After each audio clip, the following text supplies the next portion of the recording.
आवश्यक मराठी या पाठ्यपुस्तकात आहे. भारतीय लोकशाहीचे भवितव्य काय?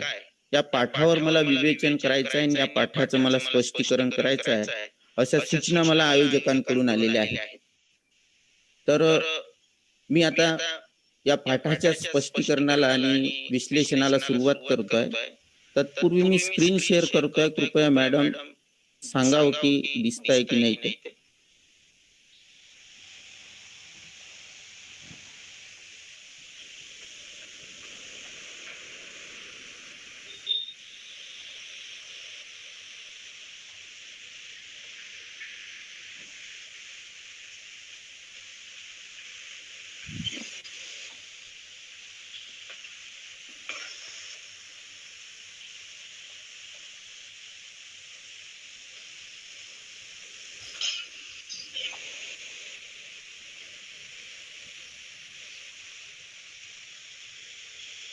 दिसतंय का मॅडम? दिसतंय. स्क्रीन येत आहे? हो सर. हा बरोबर. ओके.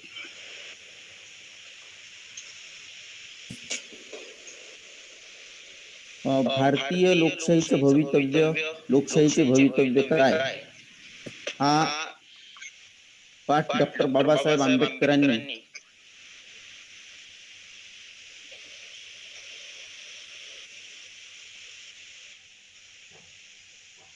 जो या पाठ्यपुस्तकात दिलेला आहे, तो पाठ्यपुस्तकात दिलेला जो हा पाठ आहे, हा पाठ म्हणजे एक प्रकारचं एक भाषण आहे असं आपण म्हणू. डॉक्टर बाबासाहेब आंबेडकरांचं भारतीय एकंदरीत जागतिक आर्थिक दृष्ट्या एक विचारवंत म्हणून, एक लेखक म्हणून, एक कायदे पंडित म्हणून आणि एक सामाजिक अभ्यासू विचारवंत म्हणून त्यांची प्रतिमा पूर्ण जगभरामध्ये प्रसिद्ध आहे. विविध विषयावरील त्यांचं मूलगामी मंथन, चिंतन हे समाजाला एक प्रकारे ऊर्जितावस्था प्रदान करणार आहे असं आपण म्हणू शकतो. त्यांची भूमिका, त्यांचा परिचय आपण सुरुवातीला समजून घेऊ. विद्यार्थ्याच्या दृष्टिकोनातून आपण हे सगळं जे आपण बोलणार आहोत, हे विद्यार्थ्यांच्या परीक्षेच्या अभ्यासक्रमामध्ये परीक्षेच्या वेळेस जे प्रश्न विचारले जातात, त्या प्रश्न विचारण्याच्या अनुषंगानेच आपण स्पष्टीकरण या ठिकाणी देणार आहोत. जसं इथे सुरुवातीलाच मी मुलांना सांगू इच्छितो की आपल्याला कोणत्या पद्धतीचे प्रश्न, की पहिला प्रश्न अशा पद्धतीने येऊ शकतो की डॉक्टर बाबासाहेब आंबेडकरांनी भारतीय लोकशाहीबद्दल या पाठामध्ये, प्रस्तुत पाठामध्ये कोणते विचार मांडलेले आहेत. दुसरा त्याचाच अल्टरनेट ऑर म्हणून प्रश्न आपल्याला असा येऊ शकतो की डॉक्टर बाबासाहेब आंबेडकरांची भारतीय समाज किंवा जाती व्यवस्थेविषयीचे विचार स्पष्ट करा या पाठाच्या अनुषंगाने, जो दीर्घ प्रश्न असतो तो. तर या दीर्घ प्रश्नाच्या अनुषंगाने आपल्याला शिकताना सुरुवातीला आपण जेव्हा प्रश्नाचं उत्तर लिहितो, तेव्हा प्रश्नाचं उत्तर लिहिताना आपण सुरुवातीला प्रस्तावना म्हणून जे लिहितोय, ते प्रस्तावनेचं पेज जे तुम्हाला दिसते ते की डॉक्टर बाबासाहेब आंबेडकर समाज सुधारणेत त्यांचा सिंहाचा वाटा होता. आपण सुरुवात करूया, जसं आपण उत्तर लिहायला सुरुवात करतोय. त्यांची विविध पुस्तके, caste in India, alienation of caste, who were Shudras, thought on Pakistan, Buddha and his Dhamma, अशा चिंतनशील ग्रंथांचे त्यांनी लेखन केलेले आहे. भारतीय समाजातील जाती व्यवस्थेवर त्यांनी कडाडून टीका केलेली आहे. भेदभाव आणि जाती व्यवस्थेमुळे होणारी भारताची अधोगती त्यांनी वेळोवेळी आपल्या लिखाणातून अधोरेखित केलेली दिसून येते. भारतीय समाज स्वातंत्र्य आणि समता, बंधुता या त्रयीवर उभा राहावा असे त्यांची अशा मताचे ते होते. म्हणून भारतातील महत्वाच्या आणि आघाडीच्या समाज सुधारकांमध्ये डॉक्टर बाबासाहेब आंबेडकरांचं नाव घेतलं जाते. भारतीय लोकशाहीचे भवितव्य काय या पाठातून डॉक्टर आंबेडकरांनी भारतीय लोकशाही विषयी आपले सुधारणा विषयक विचार मांडलेले आहेत. निश्चितच आजच्या या काळात त्यांच्या या चिंतनाचा गांभीर्याने विचार करण्याची आपल्याला वेळ आलेली आहे. प्रस्तुत पाठातून त्यांनी भारतीय समाजातील जाती व्यवस्थेवर प्रश्नचिन्ह उभं केलंय. जाती प्रथा ही लोकशाहीला कशी मारक ठरते आहे, हे विविध उदाहरणाद्वारे या पाठात त्यांनी पटवून दिलेलं आहे. समाजात श्रेणीबद्ध विषमता असल्यामुळे लोकशाही कशी पंगू झालेली आहे आणि अशा अनेक गोष्टी जाती व्यवस्थेची मुळं कशी खंदून टाकली जाते. भारतीय समाजामध्ये अद्यापपर्यंत दिले गेलेलं शिक्षण कसं कमकुवत आहे किंवा भेदभाव करणारं आहे आणि एलिएनेट करणारं आहे, हे त्यांनी आपल्या या लेखामधून, या पाठामधून सांगितलेलं आहे. म्हणजे भारतीय लोकशाही कशी टिकू शकेल किंवा कशी मजबूत होऊ शकेल किंवा भारतीय लोकशाहीचं भवितव्य अधिक कसं उज्ज्वल होऊ शकेल, त्याचा आढावा खालील प्रमाणे आपल्याला घेता येईल, असं विद्यार्थ्यांनी या प्रकारे प्रश्नाची अशी मांडणी करायला पाहिजे प्रस्तावनेमध्ये. त्यानंतर आता आपण समजून घेऊ की भारतीय लोकशाहीचं भवितव्य काय, असं ते प्रश्न विचारतायत. तर आपल्याला त्याचं उत्तर त्यांनी दिलेलं आहे की भारतीय लोकशाहीचं भवितव्य सध्या अंधकारात आहे. भारतीय लोकशाहीचं भवितव्य अंधकारात आहे. हा आहे 56, म्हणजे 1956 वर्षीचा हा त्यांचं ते भाषण आहे. व्हॉइस ऑफ द अमेरिका या ठिकाणी या कार्यक्रमानिमित्त त्यांनी केलेलं. तर त्यावेळेचे विचार त्यांनी जे सांगितलेले आहे ते विचार त्यांचे आपण या ठिकाणी ऐकून घ्यायला पाहिजे. त्यांच्या मते भारतीय लोकशाहीचे भवितव्य कसं उज्ज्वल होऊ शकेल, त्याची एक उकलणी या पाठामध्ये त्यांनी केलेली आहे. भारतीय लोकशाहीचं भवितव्य हे अंधारात हेही त्यांनी सांगितलेलं आहे. आता लोकशाहीचं भवितव्य का बरं आहे, अंधकारात का बरं आहे, आणि भारतीय लोकशाहीमध्ये कोणकोणते बदल करायला पाहिजे आणि मुख्यतः लोकशाही म्हणजे काय, हे त्यांनी सुरुवातीला स्पष्टीकरण केलेलं आहे. तर आपण प्रस्तावना झाल्यानंतर हे मुद्दे त्यामध्ये घ्यायचे आहे की डॉक्टर बाबासाहेब आंबेडकरांच्या मते लोकशाही म्हणजे काय, हे तुम्ही पॉइंट काढले. आपल्याला तसा एकदम सलग लिहायचं आहे की डॉक्टर बाबासाहेब आंबेडकरांच्या मते लोकशाही म्हणजे काय. त्यांनी सांगितलंय त्या पाठामध्ये की लोकशाही ही गणराज्यापेक्षा तसेच संसदीय शासनापेक्षा पूर्णतः भिन्न आहे. म्हणजे आपण म्हणतो की भारतामध्ये संसदीय शासन पद्धती आहे, गणराज्य आहे, रिपब्लिक स्टेट आपण ज्याला म्हणतो ते आहे. पण असं फक्त याची इमेज निर्माण करतो आपण, हे गणराज्य आहे, लोकांचं आहे आणि संसद त्यामुळे निर्माण झालेली संसदीय शासन पद्धती आहे, पण लोकशाही नांदते आहे असं आपण म्हणू शकत नाही. तर ते समोर समजून घेऊ आपण. आणि लोकशाही, दुसरा मुद्दा असा ते मांडतात की लोकशाहीची मुळे शासनाचा प्रकार संसदीय असो किंवा नाही यावरून निश्चित होत नाही. लोकशाहीची जी मुळं आहे ते आपल्याला समाजामध्ये किती स्थिरता आहे, समाजामध्ये किती बंधुता आहे, समानता आहे, यावरून आपल्याला निश्चित करता येते असं त्यांना म्हणायचं आहे. त्यांच्या मते लोकशाही ही सहजीवनाची एक पद्धत आहे आणि जे भारतीय समाजामध्ये मुळातच दिसून येत नाही, म्हणजे त्यांना जी दिसलेली नाही, विचारवंताला जी दिसणे, आपल्याला जे आढळून येते ते की लोकशाही आपण म्हणतो, पण भारतामध्ये लोकशाही नाही, कारण त्यामध्ये लोकशाही सहजीवनाची, एकत्रित बंधुभावाची, युनिटी, आपण जे म्हणतो की ब्रदर अँड सिस्टर, ते बंधुता आपल्याला भारतीय समाजामध्ये दिसून येत नाही. लोकांनी निर्मिलेल्या समाजात सामाजिक संबंध तसेच लोकांच्या परस्परातील सहजीवनात लोकशाहीची मुळे रुजलेली असतात असं त्यांना वाटते. असं ते म्हणतात की लोकशाही म्हणजे काय, तर आपापसामध्ये त्यांचे परस्पर संबंध असले पाहिजे ना. लोकशाही म्हणजे नुसतं कागदावर असलेली लोकशाही, घटनेत असलेली लोकशाही म्हणजे लोकशाही नाही. ते प्रत्यक्ष आपल्या पुट इंटू ऍक्शन, म्हणजे आपल्या प्रत्यक्ष कृतीमध्ये ते उतरायला पाहिजे, जे भारतीय समाजामध्ये दिसून येत नाही. अशा प्रकारे त्यांनी लोकशाहीचं वर्णन केलेलं आहे. अशी एक आदर्श आयडियल लोकशाही त्यांना हवी आहे. दुसऱ्या याच्यामध्ये ते म्हणतात की आता भारतीय लोकशाहीचे भवितव्य काय, तर भारतीय लोकशाहीचे भवितव्य कशावर अवलंबून असते, तर लोकशाही चांगली मजबूत पाहिजे. आणि दुसरं की समाज, ते म्हणतात की समाज चांगला एकत्रित असायला पाहिजे. तर त्यांना जो समाज दिसलाय त्याचं वर्णन त्यांनी केलेलं आहे की काय म्हणतो आपण सोसायटीमध्ये काय असायला पाहिजे. तर त्यांनी समाजाची ते घटक सांगितलेले आहे आपल्याला की समाजाची वैशिष्ट्ये काय असतात, तर समाजामध्ये सहकार्य असते, समाजामध्ये एकत्वाची धारणा असते, समाजामध्ये व्यापक कल्याणाची इच्छा असते, समाजामध्ये सार्वजनिक उद्दिष्टांबद्दल एकमेकांविषयी निष्ठा असते. एक उद्दिष्ट जे असलं ते सर्वांचं उद्दिष्ट, ते सगळ्यांचं गोल असायला पाहिजे. परस्परांविषयी तळमळ पाहिजे. म्हणजे हा एका जातीचा आहे, तो एक दुसऱ्या जातीचा आहे असं असायला नको. परस्परांमध्ये एकमेकांविषयी दयाभाव पाहिजे, सिंपती पाहिजे असं त्यांना वाटते. सामुदायिक प्रेरणा पाहिजे सगळ्यांविषयी. एक तर म्हणजे जे आपल्या समाजातील असो, दुसऱ्या समाजातील असो, आपल्या धर्मातील असो, दुसऱ्या धर्मातील असो, यामध्ये सामुदायिक प्रेरणा निर्माण झाली पाहिजे ना. भारतीय समाजामध्ये दुर्दैवाने त्या काळामध्ये किंवा म्हणजे आपण जो कधी कधी आपल्याला जे प्रत्यय येते त्यातही सामुदायिक प्रेरणा दिसून येत नाही. सामुदायिक प्रेरणा म्हणजे ज्या प्रेरणेने एखाद्या उच्च जातीतला माणूसही प्रेरित होऊन कार्य करण्यासाठी तो तत्पर होत असेल आणि त्याच प्रेरणेने एखादा गरीब किंवा कनिष्ठ जातीतला माणूस जरी त्या प्रेरणेने उज्ज्वल होत असेल तर त्याला आपण म्हणू सामुदायिक प्रेरणा.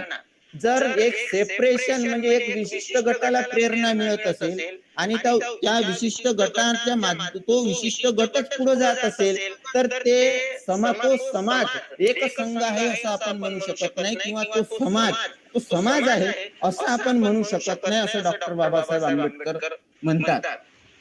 समाज एक संघ असणं हे लोकशाहीसाठी खूप मोठं आवश्यक आहे. म्हणून ते लोकशाहीचं भवितव्य निश्चित करताना आधी ते पाहतात की लोकशाही आहे किंवा नाही आणि समाज कसा आहे. तर भारतीय समाज काय आहे, भारतीय समाज कसा आहे तर भारतीय समाजात व्यक्तींना अस्तित्व नाही. भारतीय समाजामध्ये व्यक्तींना अस्तित्व नसून तो असंख्य जातीचा एक समूह आहे. असंख्य जाती. तिथे व्यक्तीला महत्व नाही, तिथे जातीला महत्व आहे. व्यक्ती कसं आहे म्हणजे कितीही गुणवान असो तरी त्या जातीच्या आधारावरच त्याचं मूल्यमापन केलेलं जाते. हे भारतीय समाजाचे दुर्दैव आहे.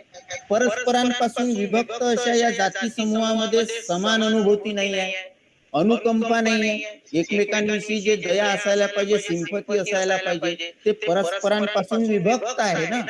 आणि विभक्त असल्यामुळे जाती समूहामध्ये समान अनुभूती येणारच नाही, ते शक्यच नाही आहे. आणि असा जर समाज नसला तर त्याच्यावर लोकशाही हे चांगल्या प्रकारे उभी राहूच शकत नाही. नेव्हर, कधीच नाही असं डॉक्टर बाबासाहेब आंबेडकरांना वाटते आहे. वर उल्लेखलेले हे जे दोन आपण पाहिलेले आहे पॉइंट, समाजाची कोणतीच वैशिष्ट्ये म्हणजे आधीच्या स्लाइड मध्ये आपण जे पाहिलेलं आहे की या समाजाची कोणतीच वैशिष्ट्ये या समाजात, भारतीय समाजात आढळत नाही. त्याच्यामुळे लोकशाहीची मूळच याने खंदून टाकलेली आहे. म्हणून जाती व्यवस्था ज्या समाजामध्ये अस्तित्वात आहे त्या समाजामध्ये, भारतीय समाजामध्ये लोकशाही अजिबात दिसून येत नाही असं सुरुवातीला आपल्याला नमूद करायचं आहे. म्हणजे भारतीय समाज कसा आहे या या या पॉइंट मध्ये.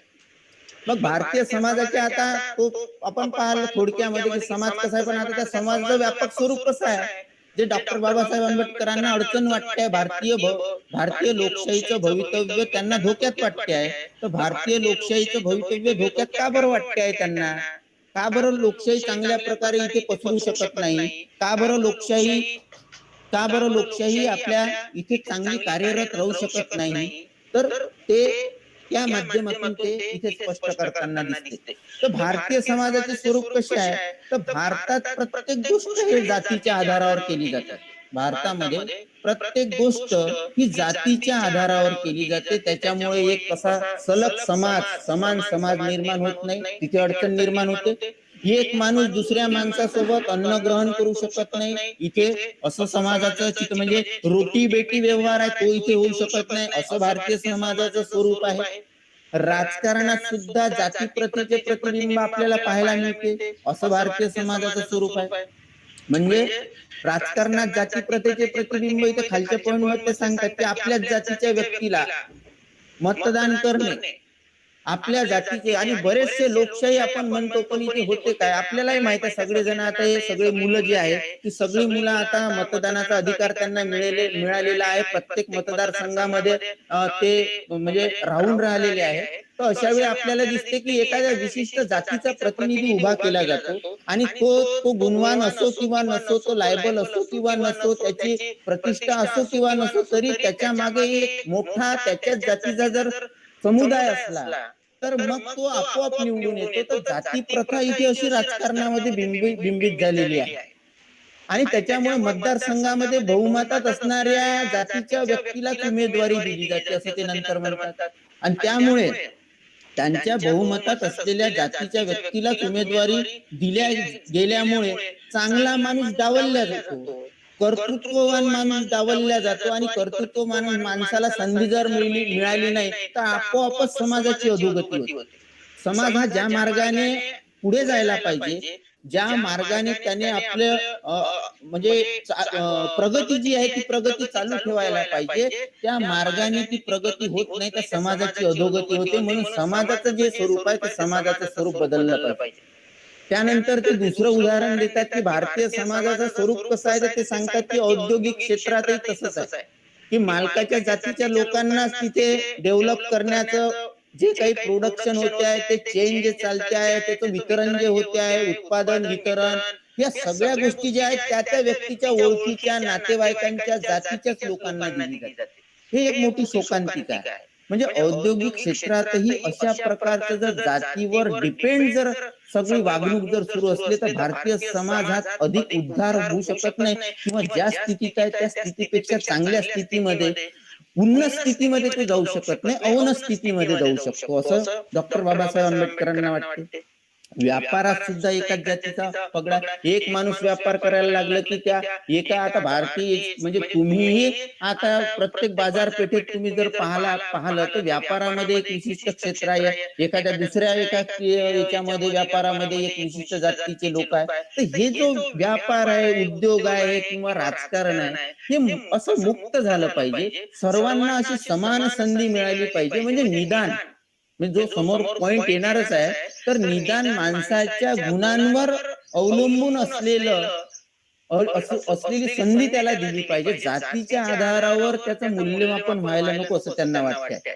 दान धर्म देताना सुद्धा त्यांचं सूक्ष्म निरीक्षण आहे डॉक्टर बाबासाहेब आंबेडकरांचं. ते म्हणतात की दान धर्म जेव्हा देतात लोक, की ते आपल्याच धर्माच्या असेल संस्था त्यांना दिलं जाते जास्तीत जास्त प्रमाणात. दुसऱ्या जातीच्या म्हणजे धर्माचा जर एखादं मंदिर किंवा जे काही असेल ते तर तिथेच दिलं जाते, किंवा NGO ला दिलं जाते, किंवा एखाद्या मंदिराला संस्थेला दिलं जाते, तर ते त्याच जातीच्या आधारावर आपला म्हणजे एक चष्मा लावून ते केलं जाते.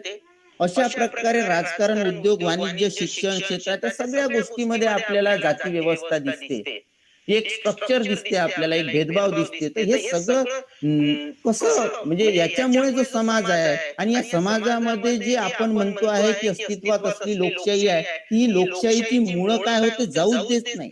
म्हणजे समाजाच्या तळागाळापर्यंत जायला पाहिजे लोकशाहीची मुळं, पण तळागाळापर्यंत न जाता ती एका वरच्याच पातळीपर्यंत सीमित असते, खुंटते, आणि ते खालच्या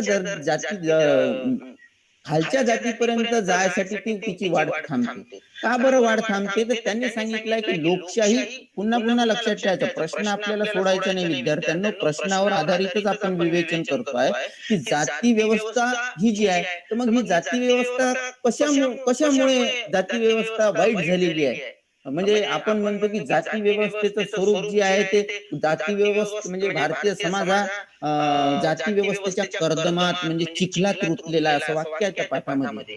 तर कोणते कोणते घटक आहे असे त्यामध्ये? तर पहिला आहे की श्रेणीबद्ध विषमता आहे त्यामध्ये. एक श्रेणी, एक क्लास ठरलेला आहे, वरच्या जातीचा, खालच्या जातीचा, अजून त्याच्या खालच्या जातीचा, अशी एक उतरण तयार केलेली आहे. आता या श्रेणीबद्ध विषमतेमध्ये हे काही वैशिष्ट्य आहे जाती व्यवस्थेची. डॉक्टर बाबासाहेब आंबेडकरांनी लोकशाहीला मारक आहे असं सांगितलेलं आहे की जातीचा दर्जा समान नसतो याच्यामध्ये. एक जात दुसऱ्या जातीचा समान दर्जा नसतो. आणि आणखी वाईट गोष्ट त्यामध्ये की एक दुसऱ्याचा द्वेष केला जातो याच्यामध्ये. एक माणूस दुसऱ्या माणसाचा, एक जात दुसऱ्या जातीचा द्वेष करते, आणि या गोष्टी काय होते, परस्पर सहकार्य करण्याच्या भावनेलाच काय करते, या गोष्टी उद्ध्वस्त करून टाकते. म्हणजे तुमच्या मनामध्ये ते युनिटी जी असते, एकता, एकत्रितपणा, सगळे एक संघ होऊन आपण काम करू ज्याला म्हणतो आपण, तर तसं समानता येत नाही. हे समानतेच्या भावनेला ज्या गोष्टी उद्ध्वस्त करून टाकते, मग समान भावना निर्माणच होत नाही. आणि दुसरी गोष्ट, एक दुसरा अडथळा सांगितलाय त्यांनी, म्हणजे वैशिष्ट्य जाती व्यवस्थेचा आपल्या, की या जाती व्यवस्थेमध्ये विषमता आहे. आता ती एक श्रेणीबद्ध, म्हणजे श्रेणीबद्ध म्हणजे एका जाती असेल, एक स्ट्रक्चर आपण म्हणतो, उतरण. आणि याच्या विषमतेमध्ये आणखी काय आहे, तर दोन जातीतील उत्तेजना आणि प्रतिसाद जो आहे तो एकांगी असतो. म्हणजे दोन जातीमध्ये जो प्रतिसाद आणि उत्तेजना एका जातीला असेल, दुसऱ्या जातीला ती उत्तेजना त्या गोष्टीपासून मिळत नाही, एखाद्या पर्टिक्युलर गोष्टीपासून. एकांगी असतो. एकाने एखाद्या बाबतीत उठाव केला तर दुसरा आपोआप म्हणतो की जाऊ दे, आपल्याला त्याचं काही करायचं नाही, ते त्यांच्या जातीवाले पाच बसेल, त्यांच्या घरचे पाच बसेल, त्यांच्या कुटुंबातले पाच बसेल, आपल्याला काय. तर हे एकांगी असते, म्हणजे हे व्यक्ती परत्वे परिणामकारक असते असं आपण त्याला म्हणू शकतो. त्याच्यानंतर उच्च व खालच्या जातीची वागणूक आणि रूढ पद्धती असते. एका वरच्या जातीतले लोक विशिष्ट स्तरापर्यंत चांगले वागतात, त्याच्या खालच्या लोकांसोबत ते संबंध ठेवत नाही. त्याच्यामुळे काय होते की समान संधी उपलब्ध होत नाही. हे जाती व्यवस्था म्हणजे भारतीय समाजाला लागलेली कीड आहे, ते कर्दम आहे, चिखल आहे. हे समान संधी उपलब्ध होत नाही. म्हणजे निदान गुणानुसार, त्याच्या विद्वत्तेनुसार संधी कामाची उपलब्ध होत नाही. काहींना मालक होण्याचे व काहींना गुलाम होण्याचे शिक्षण मिळून राहिले. म्हणजे जे त्या व्यक्तीच्या ज्या शिक्षणाबद्दल ते म्हटलेलं मोठं चांगलं त्यांनी विवेचन केलं की असंच जर शिक्षण दिलं तर काही लोक आपले म्हणजे त्यांची मोनोपोली तयार होईल. ब्युरोक्रॅट्स आपण ज्याला म्हणतो, सबल्ट्रन इकडे तसेच राहील आणि एक ब्युरोक्रॅट्स अशी एक पद्धत तयार होईल, एक सिस्टम तयार होईल आणि त्याच्यामुळे गरीब गरीबच राहील, उच्च उच्चच राहील. म्हणजे मालक मालकच होईल आणि गुलाम गुलामच राहणार आहे. म्हणून काही घटक त्याच्या नैसर्गिक अधिकाराला मुक्त म्हणजे तो काय करतो, म्हणून काही गोष्टी ज्या आहेत समाजातल्या त्याचा नैसर्गिक अधिकार आहे. जेवण, खाणं, चांगलं राहणं, म्हणजे जे जे नैसर्गिक अधिकार आहे माणूस म्हणून, ते नैसर्गिक अधिकाराला तो त्याला खायलाही मिळत नाही. नैसर्गिक अधिकार आहे चांगल्या चांगलं अन्न खाणं, पाणी पिणं, हे त्याचा अधिकार आहे. पण तो अधिकार त्याला मिळत नाही कारण तो एका पर्टिक्युलर एका विशिष्ट जातीचा आहे. आणि त्यामुळे विशेष अधिकार असलेले व नैसर्गिक अधिकार हिरावून घेतलेले असे दोन दोन वर्ग पडतात. मग एक ज्यांना ज्यांना एक व्हीव्हीआयपी ट्रीटमेंट दिली जाते आणि दुसऱ्यांना रांगेत राहून ट्रीटमेंट. आताही पाहिलं आपण भारतीय समाज व्यवस्थेच्या काही गोष्टी पहा तुम्ही, कुठे कुठे राहायचं असेल, बसायची व्यवस्था, एखाद्या संस्थेला, मंदिराला, कुठेही भेट द्या तुम्ही, तर कधी कधी काय दिसते आपल्याला की एक अशी व्हीव्हीआयपी एक रांग असते, किंवा असं ऑनलाईन जर रजिस्ट्रेशन करायचं असले तर ते पैसे जास्त आहेत. आणि जे गरीब लोक आहेत त्यांच्याही मनात समजा त्या त्या ईश्वराविषयी श्रद्धा आहे, त्या त्या मानणाऱ्या घटकाविषयी श्रद्धा आहे, तर ते बिचारे रांगेतच असतात. तर असं एक वर्गीकरण त्यामध्ये होत असते. आणि असे विभाजन जे होते दोन जातीमध्ये, 3, 4, 5 असं विभाग जे पडत जातात, हे सामाजिक अभिसरणाला ते प्रतिबंध. अभिसरण चांगली घुसळण जे व्हायला पाहिजे, त्याचं एकत्रित, ज्याला फ्युजन म्हणतो, ते फ्युजन एकत्रीकरण जे व्हायला पाहिजे. अभिसरण जसं लोणी घुसळतो ते एकत्रित होऊन जाते, तसं सामाजिक अभिसरण होऊन एक आदर्श एक संघ समाज निर्माण व्हायला पाहिजे असं डॉक्टर बाबासाहेब आंबेडकरांना वाटते. तर हे विषमता हे जे आहे ते विषमतेविषयी त्यांनी सांगितलंय. पहिला आहे श्रेणीबद्ध विषमता, दुसरी विषमता, आणि तिसरी अडचण त्यांना अशी जाणवते आहे की हे जात जी आहे, कास्ट जी आहे, ही व्यवस्थेला बांधून असते. म्हणजे लोहार, सुतार, म्हणजे कोणतेही कामगार जे घ्या तुम्ही आता, तर ते गवंडी म्हणा किंवा शिंपी म्हणा, नावी म्हणा, हे सगळ्या गोष्टी ज्या आहेत त्या व्यवसायाला बांधून आहे. म्हणजे आवडीनिवडीप्रमाणे कोणाला व्यवसाय निवडते. आता तर बऱ्याच अंशी आपण पाहतो की आता ज्या ज्या व्यवसाय करावा असं वाटतं आपण करतो. त्या व्यक्ती आवडी निवडीनुसार जे त्या व्यक्ती जे समाज व्यवस्था जी होती की व्यवसाय हा आवडी निवडीनुसार निवडला जात नव्हता. हा जन्माने ज्या जातीत निर्माण झाला त्या जातीचा तो व्यवसाय असायचा. त्या आवडी निवडीचा शोध घेणे समाजोन्नतीसाठी आवश्यक आहे. आता एखाद्याला चांगलं कौशल्य, एखाद्याला चांगलं हे चित्र काढता, एखाद्याला चांगलं कलाकुसरी लाकूड काम करता येत असेल, कोणाला आणखी मूर्ती कला करता येत असेल, आणखी कोणाला काही करता येत असेल, तर त्या आवडी निवडी जर जोपासल्या तर निश्चितच समाजाचा ज्याला हक्कदार आहे, ज्याला म्हणतो आपण, ज्याचा जो अप्रिशिएट करतो ती गोष्ट, ज्याला ती मिळायलाच पाहिजे, त्याच माणसाला ती गोष्ट मिळेल. त्याच्यामुळे ज्याचा दावा आहे, ज्याची लायकी आहे त्यालाच ती मिळाली पाहिजे. इतर लोकांना फक्त जाती व्यवस्थेवर आधारित अशी संधी उपलब्ध होता कामा नये असं त्यांना वाटते. हे स्तरीकरण आहे. हे वरची जात, खालची जात, त्याच्या खालची जात, मग त्याच्या हे व्यक्ती विकासाला, व्यक्तीचा विकासच होत नाही. जर आपण जे हे स्तरीकरण जर केलं तर एका विशिष्ट गटातली माणसं पुढे जातात. डॉक्टर बाबासाहेब आंबेडकर म्हणून सांगतायत आपल्याला की ह्या अडचणी आहे, त्याच्यामुळे व्यक्ती विकास होत नाही. व्यक्ती विकास होत झाला नाही तर समाज दुरुस्त होत नाही. समाजामध्ये जे लोकशाही आहे ते लोकशाही यशस्वी होणार नाही. म्हणून व्यक्ती विकास जो आहे ती ही जी व्यवस्था आहे आताची, हे जे स्तरीकरण आहे आताचं, हे स्तरीकरण काय करते, हे स्तरीकरण व्यक्ती विकासाला खुंटवून टाकते. असं व्यक्ती विकासाला खुंटवणारं जे समाज आहे, तो समाज अधिक उन्नत झाला पाहिजे, त्याच्यामध्ये आमूलाग्र बदल झाले पाहिजे असं त्यांना नेहमीच वाटायचं. आणि हे बदल जर झाले नाही तर निश्चितच भारतामध्ये जे लोकशाही फक्त कागदावरच राहील, ती फक्त दुसऱ्यांसाठी उल्लेखापुरती उरेल, पण प्रत्यक्ष लोकशाही आहे का? आपण जर ग्राउंड लेवलवर, खालच्या स्तरावर आपण जाऊन पाहिलं किंवा समाजामध्ये आपण नजर फिरवली, फेरफटका मारला, तर आपल्याला असं दिसून येईल की अरे फक्त हे दिसते लोकशाही आहे, स्वातंत्र्य, समता, बंधुता आहे, फक्त नावापुरतीच आहे, पण प्रत्यक्ष स्वातंत्र्य, समता आणि बंधुता हे आपल्याला दिसून येत. हे फक्त कागदी घोडे आहे, हे नाचवले जातात, हे त्यांच्या लक्षात आलेलं आहे. म्हणून त्यांना बदलाचं आहे. जग बदल घालून घाव सांगून गेले भीमराव अण्णाभाऊ साठेंचा तो पोवाडा आहे की असा समाज जो आहे तो समाज असा बदलला पाहिजे, तो आमूलाग्र बदलला, फक्त कागदावर बदलला नाही पाहिजे. त्याचं राहणीमान, एकमेकांसोबतचे संबंध जे आहे, एकमेकांविषयीचे विचार जे आहे, ते विचार बदलले पाहिजे. तेव्हाच एक चांगल्या प्रकारचं सामाजिक अभिसरण या समाजामध्ये घडून येईल. त्याच्यानंतर त्याच्यामधून जे चांगलं लोणी बाहेर पडेल, ते निश्चितच ते चांगल्या विचाराचं लोणी भारताची एक चांगली स्वच्छ अशी प्रतिमा पूर्ण जगासमोर निर्माण करेल. एवढ्या मोठ्या बहुसंख्य लोकसंख्या असलेला देश आहे, इथे विद्वत्तेला कमी नाही. पण या सगळ्या गोष्टी कशामुळे होते याचा विस्ताराने त्या पाठात वाचलं तुम्ही, तर त्या पाठामध्ये तुम्हाला विस्ताराने दिसून येईल की इथे अशा विशिष्ट माणसाला ते संधी, काम करण्याची संधी दिली गेल्यामुळं होते काय की त्या कामालाही न्याय मिळत नाही. आणि जे काम चांगल्या प्रकारे, ज्याला म्हणतो आपण शार्पली व्हायला पाहिजे, ते शार्पनेस त्या कामात नसते. आणि त्याच्यामुळे मग आपली अधोगती, आपण भारतीय जागतिकीकरणाच्या दृष्टीने आपण मागे पडत जातात. तर हे इथेच एवढं रुतले असल्यामुळे, आपण एवढं आपापसात भांडत असल्यामुळे या गोष्टी ज्या आहेत त्या गोष्टी लोकशाहीला मारक आहे. या गोष्टी लोकशाहीला हेतू पुरस्सर नकार देते असं डॉक्टर बाबासाहेब आंबेडकरांना वाटते. बाबासाहेब आंबेडकरांनी हे सगळा पाठ, जरी इथे लोकशाहीचा जास्त उल्लेख आलेला नाही, तर लोकशाहीचं भवितव्य काय हेच हेडिंग लक्षात ठेवायचं व्यवस्थित. तर भारतीय लोकशाहीचं भवितव्य हे अंधारात आहे हे सांगायचं. आणि कशामुळे आहे तर समाज आहे, समाजामध्ये श्रेणीबद्ध विषमता आहे, जात व्यवसायाला बांधून आहे. समाजामध्ये जे वैशिष्ट्य असायला पाहिजे, एकता असायला पाहिजे, निष्ठा असायला पाहिजे, सामुदायिक प्रेरणा असायला पाहिजे, ते सगळं नाहीये. याच्यामुळे भारतीय लोकशाहीचे भवितव्य अंधारात आहे असं डॉक्टर बाबासाहेब आंबेडकर म्हणतात. असं लिहित दीर्घ प्रश्न, याच्यामध्ये छोटे प्रश्न पण तुम्हाला ते कव्हर होऊन राहिलेले आहे. सगळं हे लक्षात घ्यायचं विद्यार्थ्यांना.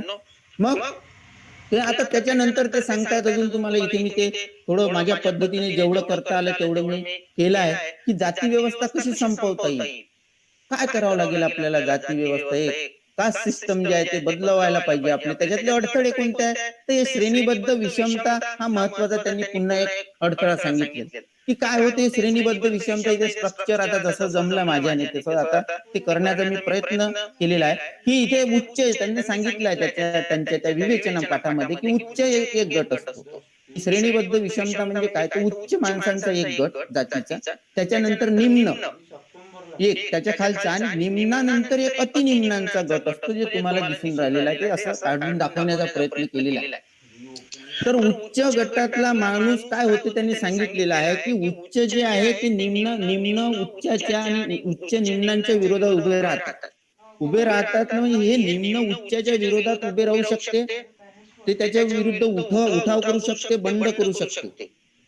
हे ह्या गोष्टी करत असताना अतिनिम्नांचा गट पण किंवा त्या जातीचे अतिनिम्न, या जातीचे लोक या निम्न जातीसोबत एकत्रित होऊन लढू शकत नाही. आता इथे ह्या दोन ज्या जाती जे आहे, स्तरीकरण जे आहे ते वास्तविक पाहता डॉक्टर बाबासाहेब आंबेडकरांना असं वाटतंय की निम्न आणि अतिनिम्न यांनी एकत्रित येऊन लढायला पाहिजे, पण तसं होत नाही. कारण अतिनिम्नांना असं वाटतंय कधी कधी की आपण जर यांच्यासोबत, निम्नांसोबत जर या उच्च वर्गीय लोकांसोबत लढा दिला, तर मग आपलं अतिनिम्नांचं जे म्हणजे खालच्या जातीतल्या लोकांचं जे अस्तित्व आहे आणि आपली समाजामध्ये त्यातले जे पुढारी, त्यांना वाटते की आपलं अस्तित्व धोक्यात आहे आणि त्याच्यामुळे तो लढा काही यशस्वी होत नाही, हा परंपरेने असाच उत्तरोत्तर चालू असतो, असं त्यांनी त्याचं विश्लेषण केलेलं आहे. मग आता दुसरा अडथळा त्याच्यामध्ये कोणता सांगितलेला आहे, की समाज हित ओळखता न येते. माणसांना काय होतं, की आपलं स्वतःचा स्वार्थ आहे, म्हणजे स्वतःचं हित तर आपल्याला ओळखता येते ना, म्हणून आपण गाडी आली की आपलं हित कशात आहे तर बाजूला होण्यात आहे. आपण काही गाडी समोर जाऊन छाती उघडी करून मोठ्या ट्रक समोर उभं राहत नाही, कारण आपल्याला माहिती आहे की आपलं हित बाबा कशात आहे तर आपण बाजूला होण्यात आहे. तर असं हित ओळखता आलं पाहिजे. आणि ओळखता न येणे म्हणजे समाजाची आणि पर्यायी व्यक्तीची पण अधोगती होणे. तर समाजिक ओळखता न येणे त्याच्यामुळे समाज एकत्रित येऊ शकत नाही. समाज कधीही एकत्रित एखाद्या गोष्टीसाठी एकत्रित येऊ शकत नाही. न्याय्य आणि एकजिन्सी समाज निर्माण होऊ शकत नाही, एकत्रित तर येतच नाही.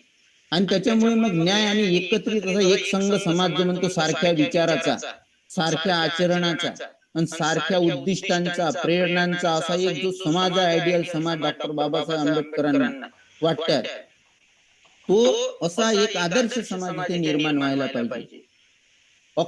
असंघटित न खंडित समाज निर्माण आणि म्हणजे समाज ही ओळखता न येणे याच्यामुळे काय होते मग असंघटित आणि खंडित समाज निर्माण होते. लोक संघटन करत नाही, आणि आपल्याला माहिती आहे संघटनामध्ये किती शक्ती आहे. संघटन जर चांगलं असलं तर आपण शत्रूचा वार कधीही परतवून लावू शकतो. शत्रू आपल्या समोर कधीही उभा राहू शकत नाही. शत्रू आपल्याशी भांडण्याची कधी हिंमत करू शकत नाही. असा एक चांगल्या प्रकारची लढाई आपण जागतिक स्तरावर लढू शकतो, असं त्यांना वाटते. प्रत्येक भारतीयाला मनाची सुसंगती असली पाहिजे एकमेकांमध्ये. म्हणजे ध्येय धोरण आपले जे आहे ते सारखे असले पाहिजे, पण प्रत्येक भारतीयांमध्ये, कारण वेगळ्या जातीची असल्यामुळे ते आपोआपच त्यांच्यामध्ये भेद निर्माण होतो, त्यांच्या विचारामध्ये भेद निर्माण होतो, आचारामध्ये भेद निर्माण होतो. आणि त्याच्यामुळे भारतीय समाज हा एकत्रितपणे आपण त्याचं एक असं वर्गीकरण एकत्रितपणे करू शकत नाही, सुसंगता प्राप्त होत नाही, असं त्यांना वाटते. असं ते त्याचं अवलोकन करतात. म्हणजे जाती व्यवस्था कशी संपवता येईल, तर आणि त्याच्यामधले अडथळे कोणते आहे हे याच्यामध्ये त्यांनी या स्लाइड मध्ये जे आपण स्पष्टीकरण केलेलं आहे ते.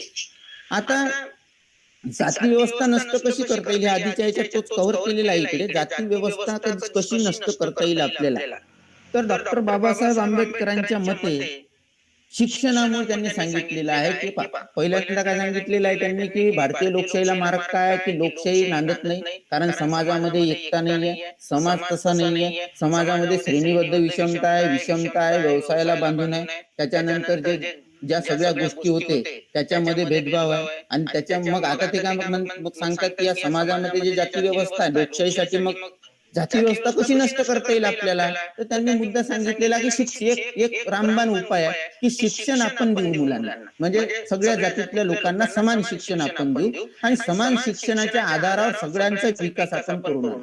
म्हणून ते म्हणतात. पण त्यांनी हे म्हटलेलं आहे, प्रत्यक्ष तुम्ही पुस्तक वाचल्यानंतर तुमच्या लक्षात येईल त्या पाठामध्ये, की निश्चितचपणे शिक्षणामुळे होऊ शकत नाही, पण काय बदल केले पाहिजे ते केले तर मग होऊ शकते. नाही तर शिक्षण त्यांच्या मतानुसार, की पारंपरिक शिक्षणात बदल केला तर जाती व्यवस्था नष्ट होऊ शकते.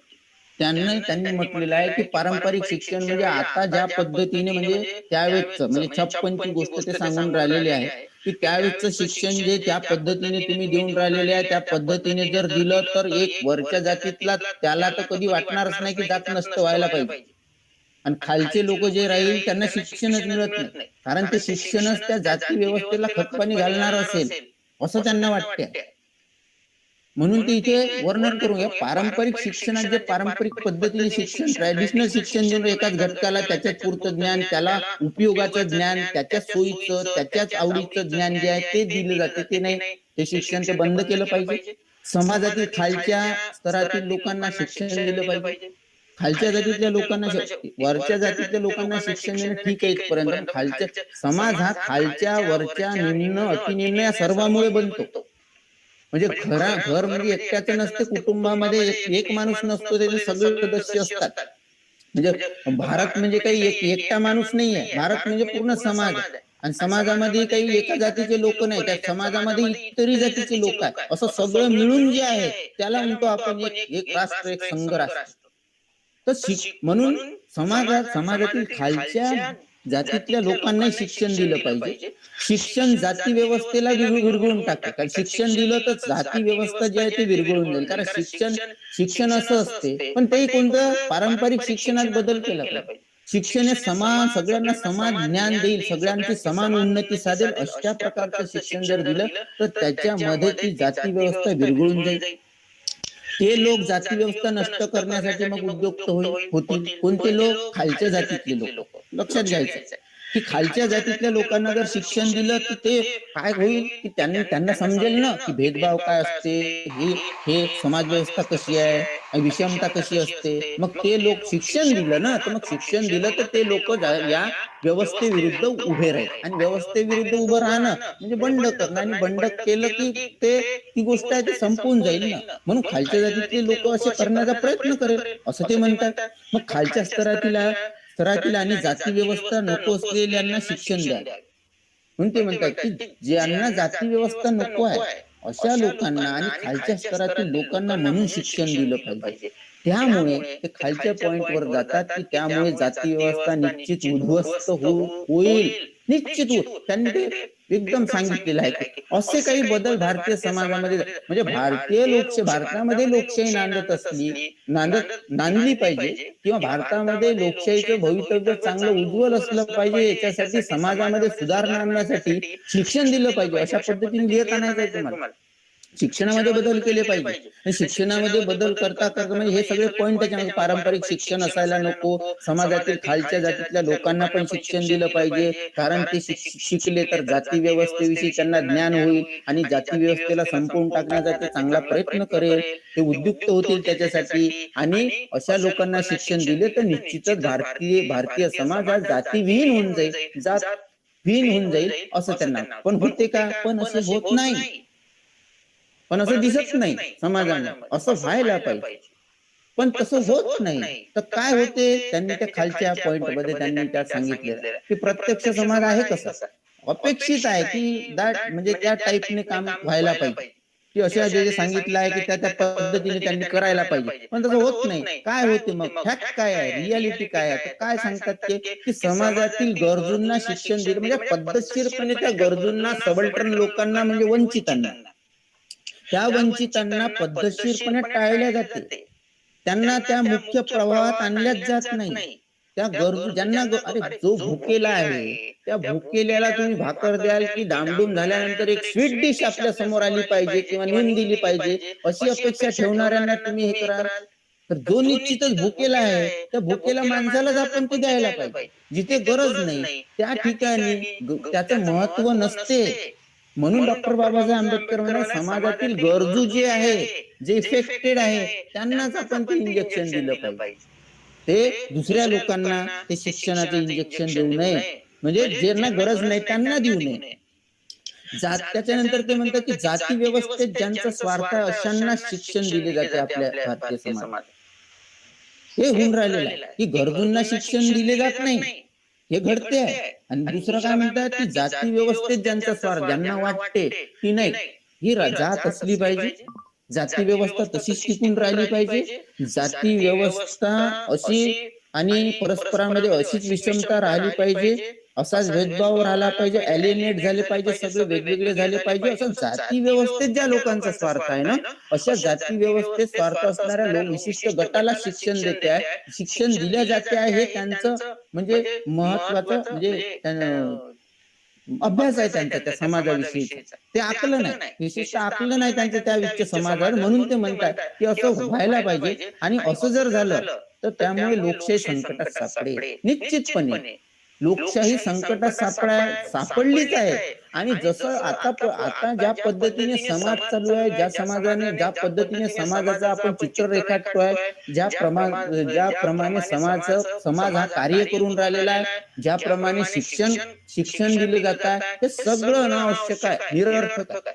तुम्हाला लोकशाही जर टिकवायची असेल, लोकांद्वारे लोकांसाठी लोकांच्या द्वारे चालवलेलं जे राष्ट्र आहे ते सगळं लोकांद्वारे चाललं पाहिजे ना. म्हणजे लोक म्हणजे फक्त एकाच जातीतले नाही आहे, तर ते सगळ्या जातीतले एक एक एक एक निवडून असे मिळून ते सगळ्या याचे संसदीय शासन प्रणाली चालेल, सगळ्या लोकांना ते संधी मिळेल, अशा हेतूने त्यांनी या पाठामध्ये आपलं मत नोंदवलेलं आहे. तर अशा अनेक प्रकारे अनेक पद्धतीने त्यांनी असा एक प्रकारे लोकशाही खंबीरपणे उभी राहायला पाहिजे. लोकशाहीचं भवितव्य असं उज्ज्वल असायला पाहिजे आणि लोकशाही पूर्ण जागतिक स्तरावर भारतीय लोकशाहीला एक असं वेगळ्या प्रकारचं एक म्हणजे एक ओळख असायला पाहिजे. म्हणून त्यांनी म्हटलेलं आहे की भारतीय लोकशाही म्हणजे भारतीय समाजामध्ये जे जाती व्यवस्था विषमता जी पेरलेली आहे ते विषमता आणि जाती व्यवस्था हे नष्ट व्हायला पाहिजे असं त्यांना वाटते. आणि त्याच्यासाठी ते सगळे सगळे त्यांनी ते कारण म्हणजे त्याची चर्चा या ठिकाणी त्याचे उपाय सांगितले, त्याचे अडथळे सांगितले, का बरं यशस्वी होऊ शकत नाही हे सगळं त्यांनी त्या याच्यामध्ये सांगितलेलं आहे. आता अशा प्रकारे आपला जो दीर्घ प्रश्न आहे हा दीर्घ प्रश्न अशा प्रकारे आपल्याला लिहित लिहित आणायचा आहे. म्हणजे भारतीय समाज व्यवस्थेचं वर्णन डॉक्टर बाबासाहेब आंबेडकरांनी कसं केलेलं आहे किंवा भारतीय जाती व्यवस्थेचं संबंधीचे विचार डॉक्टर बाबासाहेब आंबेडकरांचे भारतीय समाज व्यवस्थेविषयीचे विचार विशद करा किंवा सांगा किंवा भारतीय लोकशाहीचे भवितव्य काय या पाठामध्ये बाबासाहेब आंबेडकरांनी कोणते मूलगामी विचार मांडलेले आहेत. अशा प्रकारचे जे मोठे प्रश्न येईल ना विद्यार्थ्यांना ते प्रश्न जे आहे त्या प्रश्नाचं उत्तर असं सुरुवातीला बरोबर त्याची प्रस्तावना मांडायची. त्याच्यानंतर मग जे पॉइंट सांगितलेले आहे आपण त्या पॉइंट नुसार आपण त्याचं वर्णन करायचं आणि वर्णन करत करत करत आपण त्याचा शेवट जो आहे सारांश जो आहे तो सारांश मांडण्याचा आपण प्रयत्न करायचा. तर एकंदरीत अशा पद्धतीने आपण या पाठाचं डॉक्टर बाबासाहेब आंबेडकरांच्या भारतीय लोकशाहीचं भवितव्य काय त्या पाठाचं अशा प्रकारे आपण रसग्रहण करू शकतो, स्पष्टीकरण करू शकतो किंवा विश्लेषण करू शकतो. तर मुळात मुद्दा असा आहे की या पाठामध्ये त्यांचे जे विचार गर्भित आहे लोकशाही विषयीचे ते त्यांचे गर्भित विचार जे समाजाला धरून आहे, जे शिक्षणाला धरून आहे, जे विषमतेला धरून आहे, जाती व्यवस्थेला धरून आहे, त्या जाती व्यवस्था, शिक्षण आणि समाज या हा जर समाज निकोप असला, शिक्षण निकोप असलं, जाती प्रथा नसली तर निश्चितपणे भारतीय समाजामध्ये जी लोकशाही आपण आज म्हणतो फक्त नावापुरती ती लोकशाही खरंच एक आदर्श लोकशाही ठरेल असं डॉक्टर बाबासाहेब आंबेडकरांना वाटतं. म्हणून त्यांनी शेवटच्या या पाठामध्ये शेवट त्यांनी म्हटलंय की अमेरिकन गव्हर्नमेंट तर्फे जी ग्रँड दिली जाते भारत सरकारला ते फक्त श्रीमंतांना अधिक श्रीमंत करण्याचं काम करून राहिलेलं आहे. ते श्रीमंताला अधिक श्रीमंत करते आणि गरीबाला गरीब करणे. डॉक्टर बाबासाहेब आंबेडकरांना असं वाटतंय की हे एक प्रकारे हे भेदभाव निर्माण करणार आहे. म्हणून शिक्षणाचा साधन म्हणून जर उपयोग करायचा आहे तर तो सगळ्यांना समान पद्धतीने केला पाहिजे. आणि असं जर असेल एक पर्टिक्युलर उद्देश ठेवून किंवा स्वार्थ ठेवून जर आपण हे शिक्षण दिलं तर निश्चितच त्यांनी म्हटलेलं आहे की भारतीय लोकशाहीचे भवितव्य कधी उज्ज्वल होणार नाही. उलट हे धोरण जे आहे हे धोरण भारतीय लोकशाहीला मोठ्या संकटात टाकेल. म्हणजे लोकशाही अधिक चांगल्या प्रकारे जे प्रभावी असायला पाहिजे ते प्रभावीपण त्या लोकशाहीतलं नष्ट होईल असं ते म्हणतात. सारांशाकडे आपण जाऊया या पाठाच्या. त्या सारांशामध्ये आपण लिहायचं तो उत्तरामध्ये तसंच पद्धतशीर या प्रश्न टाईपच केलेला आहे. विद्यार्थ्याच्या दृष्टीने आपला हे वेबिनार हा जो आभासी व्याख्यानमाला आहे हे एक प्रकारे वर्गात शिकवतो त्या पद्धतीनेच ना एका दीर्घ प्रश्नाचंच एक स्वरूप आहे हे तुम्हाला समजून घ्यायचं आहे. हे आयोजकांनी अतिशय चांगले हे केलेलं आहे की आयोजकांनी ते युट्यूबला कनेक्ट केल्यामुळे त्यांना ते आता ते म्हणजे इमॉर्टल आहे ते त्याच्यामुळं म्हणजे चिरंजीव आहे ते त्याच्यामुळे मुलांना ते आता बघता येईल. तर सारांशामध्ये ते म्हणतात की डॉक्टर बाबासाहेब आंबेडकरांच्या मते भारतीय समाज व्यवस्थेत आणि शिक्षण व्यवस्थेत जर काही आमूलाग्र बदल करणे आवश्यक आहे तर भारतात विद्यमान असलेल्या लोकशाहीला उज्ज्वल असे भवितव्य असू शकते. श्रेणीबद्ध विषमता, जातीचे स्तरीकरण यामुळे समाज खंडित होत आहे, एकत्रित होत आहे, एक संघ समाज निर्माण होऊ शकत नाही आणि परंपरागत असे विशिष्ट गटापुरते त्यांच्याच फायद्याचे जर शिक्षण म्हणजे सर्वांना समान शिक्षण दिलं पाहिजे, एकाच गटाच्या फायद्याचं शिक्षण दिलं जाऊ नये. त्यामुळे समाज विभाजित होणार नाही व जाती व्यवस्था नष्ट होऊन भारतीय लोकशाहीची मुळे भारतीय समाज व्यवस्थेत खोलवर रुजून लोकशाही शांततेने नांदू शकेल अशा प्रकारची अपेक्षा प्रस्तुत पाठातून डॉक्टर बाबासाहेब आंबेडकरांनी व्यक्त केलेली आहे. अशा प्रकारे तुमच्या प्रश्नाचा समारोप करायचा. तर